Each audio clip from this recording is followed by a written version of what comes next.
जय माता की। जय भोले। जय भोले। जय माता की। तिलक। हम लोग देखते हैं कि जितने भी सनातन धर्मी हैं वे तिलक अवश्य लगाते हैं। यह प्रचलन आज से नहीं, आरंभ काल से ही है। मगर बीच में हम लोग एक शर्म सी महसूस करते थे कि लोग क्या कहेंगे, तो मिटा देते थे, नहीं लगाते थे। और घर में अपने माता पिता या अपने बुजुर्गों को कहते थे क्या ढकियानुसी उसमें पड़े हो, मतलब इतने पढ़ लिख गए तो कह रहे हैं कि ये क्या ढकियानुसी उसमें पड़े हो। लेकिन उसके महत्व का वर्णन या उसके महत्व को कोई नहीं जानता था। जो जानते थे वे अवश्य लगाते, और जो नहीं जानते थे तो उनके लिए तो कोई उसका महत्व ही नहीं है। वे अपने को ज़्यादा पढ़ा लिखा दिखाने लगते हैं। और टीका जो है वो कई प्रकार के लगाए जाते हैं। जैसा कार्य वैसा टीका। हम लोग देखते हैं कि टीका लोग चंदन का लगाते हैं, हल्दी का भी लगाते हैं, रोली का भी लगाते हैं, भस्म का भी लगाते हैं। और जब किसी का शादी विवाह होती है तो वह भी टीका लगाता है जिसमें नग वगैरह चिपके हुए होते हैं, मतलब एक सुंदर नक्काशीदार टीका कह लीजिए। तो इसके हिसाब से अगर हम देखें तो टीका हमारे मुख की सुंदरता को बढ़ा देता है। यही तो हम लोग सोचेंगे, जैसे स्त्रियां बिंदी लगा के अपने चेहरे पे और खिलापन ले आती हैं, उसी तरह से पुरुष लोग शादी में टीका लगा के कि चेहरा और रोआबदार दिखे और सुंदर दिखे। और प्रतिदिन के जीवन में भी लोग टीका लगाते हैं। कुछ लोग हल्दी या उसका चंदन या रोली का। लेकिन सभी टीकों के महत्व अलग अलग हैं। अब अगर हम देखें तो सबसे पहले जो प्रचलित टीका था वह चंदन का ही लगता था। रोली वोली तो बाद में कि अब लोग कहाँ बैठ के चंदन की लकड़ी को घिसें, फिर चंदन तैयार करके तब टीका करें। 21वीं सदी चल रही, इधर पाउडर उड़ेले, इधर वो गोले लगा लिए। लेकिन जब घिस के लगाओ तो और भी शांति मिलती है और मज़ा आता है। हम भी बचपन में घिस के लगाते थे और अच्छा लगता है।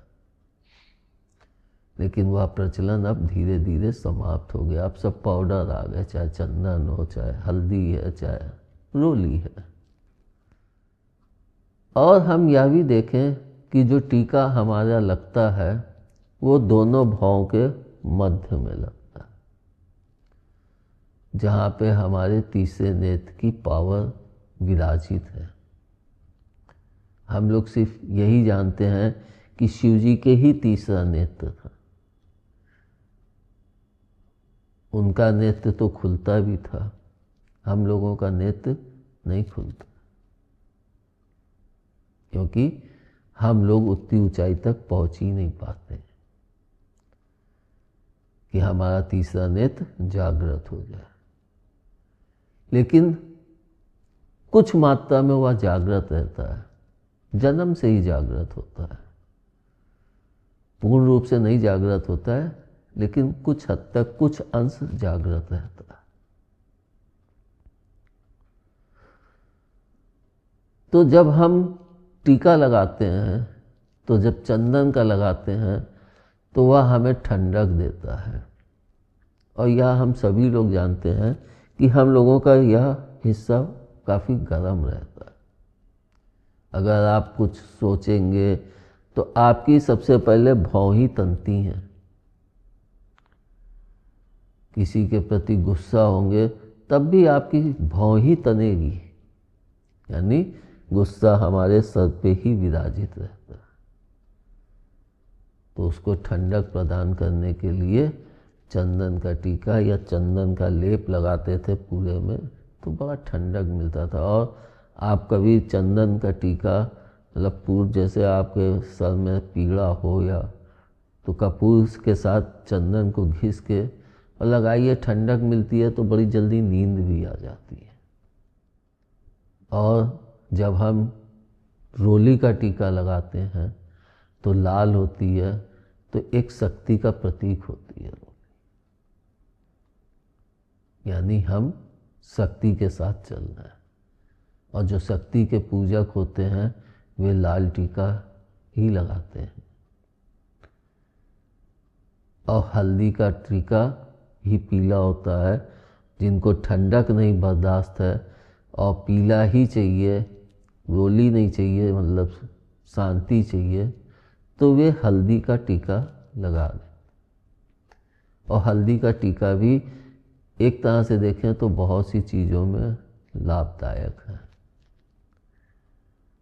जैसे कि हल्दी को कहते हैं कि हल्दी एंटीबायोटिक होती है, तो उसका जब टीका लगाते हैं तो अंदर के कुछ कीटाणु या कुछ तो उससे आराम मिलता है। और जो भभूत का टीका होता है वे शिवजी लगाते थे।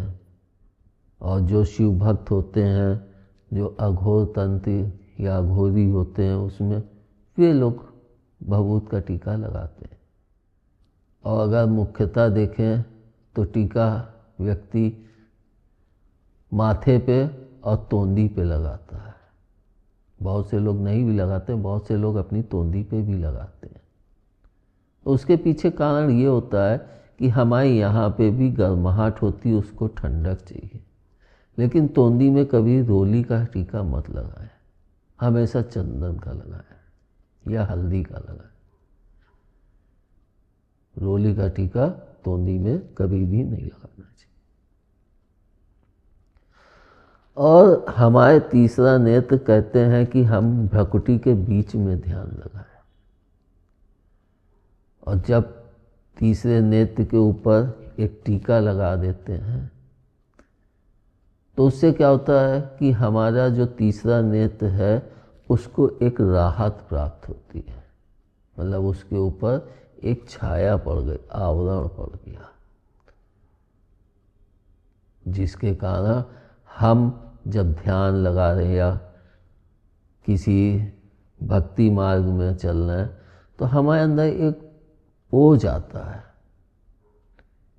एक दिव्य अनुभूति भी प्राप्त होने लगती है। और लोगों के बीच में जब हम टीका लगा के पहुंचते हैं तो लोग हमारा सम्मान भी करते हैं, लगता है कि कोई व्यक्ति आया है, यानी वह हमारे तेज में भी निखार कर देता है। और टीके का चुनाव भी सही ढंग से करना चाहिए, कब हमें कौन सा टीका लगाना चाहिए। और जब हम टीके को लगाते हैं तो टीके को हमेशा पुरुष लोगों को लंबा लगाना चाहिए। टीका लगाने के भी एक प्रक्रिया होती है। कुछ लोग जैसे मंदिरों में है तो घोल के रख लिए और जो आया उसके टीका कर दिए और दे दिए, फिर वो उठा के ऐसे ही धर दिए। दूसरे दिन फिर उसमें देखा, जल डाला, फिर घोल दिया, फिर लगा रहे हैं। वह उचित नहीं है। आप एक बार घोलिए, जितनों के लगाना है आप लगा दीजिए, लेकिन दूसरे दिन के लिए उसको मत रखिए, फिर उसका तेज भी नष्ट हो जाता है। जैसे कि हम लोग देखते ही हैं कि अगर आप खड़ा मसाला पीसिए और उसकी सब्जी बनाइए तो वो एक अलग ही स्वाद देती है। और वही अगर हम मसाला पीस के हफ्ता 10 दिन के लिए रख के उसका इस्तेमाल करते हैं तो उसमें वह तेज नहीं रहता है। वही चीज़ वही प्रक्रिया टीके के साथ भी, यानी हम तुरंत घोलें और तुरंत उसका इस्तेमाल करें। बहुत ज़्यादा है, 6-7 घंटे तक इस्तेमाल कर सकते हैं।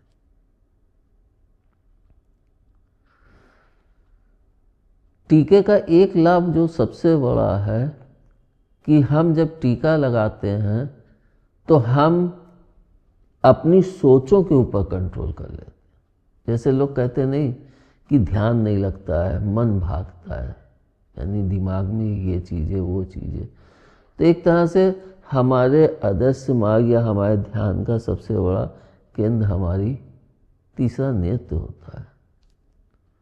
और जब उसके ऊपर एक आवरण लग जाता है तब हम अपने को इसी दुनिया में और अच्छे से काम करते हैं, मतलब अपने शरीर को और व्यवस्थित करके अगर हम प्रभु के मार्ग में चल रहे हैं, उस पे लगे हुए हैं, तो हमारा ध्यान और अच्छे से लगेगा, हम उसमें और अच्छे से रम जाएंगे। लेकिन अगर हम नौकरी में चल रहे हैं तो भी हमारा ध्यान उसी पे लगेगा, हम व्यापार कर रहे हैं तो भी हमारा ध्यान उस पे ही लगेगा। इसका सबसे बड़ा कारण यही है कि टीका लगाने से हमारी एकाग्रता और तीव्र हो जाती है, यानी हम फिर किसी भी मार्ग में बढ़ेंगे, हमारी एकाग्रता और मजबूत हो जाती है। कुछ लोग जाते हैं मंदिर में तो हनुमान जी का जो उनको सिंदूर में घी मिला के चढ़ाते हैं, उसका भी टीका लगाते हैं। लेकिन उसके टीके में मैंने देखा कि टीका सबसे बड़ी चीज़ है, जब भी लगाएं बहे ना। लोग पानी ज़्यादा मिला दे, मालूम पड़ा बह रहा। और वही हनुमान जी के जो चोला चढ़ता है देसी घी मिला के या चमेली तेल, तो उसका जब लगाते हैं तो मालूम पड़ता है वो बह रहा है। बहना नहीं चाहिए, कभी टीका बहना नहीं चाहिए। टीका जहाँ पे लगाएं अच्छा दिखे, सुंदर दिखे, उसके ये नहीं कि दाएं बाएं वो बह के एक सुंदरता को समाप्त कर दी। और हनुमान जी के चोले में तो मैं लगाता था तो अक्सर वो बहते हुए नाक तक आ ही जाता था, पोंछता रहता था, क्योंकि गर्माहट पाके घी पिघल के बहता ही रहता था। और जब हम टीका लगा के चलते हैं तो हमारा आत्मबल भी बढ़ जाता है। एक मुंह पे अंदर से एक तेज उत्पन्न होता है, एक रुआब लगता है कि हाँ हम कुछ हैं। स्त्रियां बिंदी लगाती हैं, उसका भी यही महत्व है। अगर वे टीका लगाती हैं तो स्त्रियों को गोल टीका लगाना चाहिए, क्योंकि स्त्रियों में सौम्यता अधिक होनी चाहिए। लंबा टीका भी लगाएं, मैं ये नहीं कहता हूँ कि सिर्फ गोली टीका हर स्त्री को लगाना चाहिए। गोल टीके से सौम्यता बढ़ती है, और जब टीका लंबा कर देते हैं तो वही एक तेज बढ़ जाता है। मैं तो कहूँगा जैसे कुंवारी करने आए हैं, लंबा टीका लगा के एक तेज को लेके चलें। क्या खाली पुरुष ही टीका लगा सकते हैं? प्रभु ने तो किसी को नहीं मना किया है कि टीका ना लगाओ। और हम लोग देखते भी हैं, चाहे स्त्री हो चाहे पुरुष, पंडित लोग पुरुष के यूँ लगा दिए और स्त्रियों के सिर्फ बिंदी रख देते, या कन्याओं के सिर्फ बिंदी रख देते, ताकि उनमें नम्रता बनी रहे, शांति बनी रहे। ये भी टीके का बहुत बड़ा महत्व है। लेकिन मैं तो ये कहूँगा कि आपको जैसा चाहिए, आपको अपने अंदर एक तेजपन चाहिए, तो आप बिंदी भी लंबी लगाइए, गोल मत लगाइए। और बिंदी अपने चेहरे के हिसाब से सेलेक्ट कीजिए। जैसे टीका हम अपने चेहरे, हमको ये सब प्रयोग तो करने ही है, मतलब अपने अंदर देवानुभूति, ये सब तो प्राप्त करनी है, लेकिन चेहरे की सुंदरता भी बढ़नी चाहिए। तो उसके लिए जैसे स्त्रियाँ हैं, गोल बिंदी तो लंबी बिंदी लगाएं। कुछ के ऊपर बड़ी बिंदी नहीं अच्छी लगती, छोटी बिंदी अच्छी लगती। कुछ स्त्रियों को आप देखिए तो बड़ी सी गोल बिंदी लगाती हैं। मतलब पुरुष के ये 3 टीके हैं, स्त्रियों के लिए बिंदी हो गई। बिंदी भी उतनी उचित नहीं होती है। सुंदरता के लिए तो बिंदी अच्छी है, लेकिन उसके नीचे भी गम लगा रहता है, गोंद लगा रहता है। आजकल जाने क्या क्या चीज़ें लगा के तभी तो वो चपकती है।